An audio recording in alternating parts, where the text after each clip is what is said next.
ಮತ್ತೊಂದು ಕಡೆ ಬೆಂಗಳೂರಿನ ರಾಮೇಶ್ವರಂ ಕೆಫೆ ಬ್ಲಾಸ್ಟ್ ಪ್ರಕರಣ ನಂತರದಲ್ಲಿ ರಾಜ್ಯಾದ್ಯಂತ ಪೊಲೀಸರು ಕಟ್ಟೆಚ್ಚರವನ್ನ ವಹಿಸಿದ್ದಾರೆ. ಅದರಲ್ಲೂ ಇವತ್ತು ಶಿವರಾತ್ರಿ ಹಬ್ಬ, ಹೀಗಾಗಿ ಶಿವನ ಆಲಯಗಳಲ್ಲಿ ಹೆಚ್ಚಿನ ಸಂಖ್ಯೆಯಲ್ಲಿ ಜನ ಆಗಮಿಸುವ ಸಾಧ್ಯತೆ ಇರೋದ್ರಿಂದ ರಾಜ್ಯಾದ್ಯಂತ ಶಿವದೇಗುಲಗಳಲ್ಲಿ ಪೊಲೀಸರು ಬಿಗಿ ಬಂದೋಬಸ್ತನ್ನ ಏರ್ಪಡಿಸಿದ್ದಾರೆ. ಡಾಗ್ ಸ್ಕ್ವಾಡ್ಗಳಿಂದ ಪರಿಶೀಲನೆಯನ್ನು ನಡೆಸಲಾಗ್ತಾ ಇದೆ.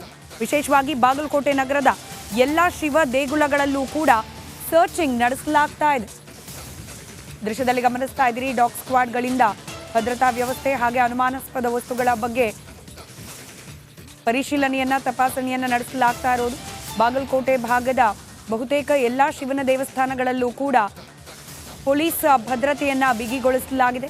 ಹಾಗೆ ಡಾಗ್ ಸ್ಕ್ವಾಡ್ಗಳನ್ನ ಬಳಸಿ ಅಲ್ಲಿ ಕಂಪ್ಲೀಟ್ ಆಗಿ ಸರ್ಚಿಂಗ್ ಅನ್ನ ಮಾಡಿಸಲಾಗಿದೆ.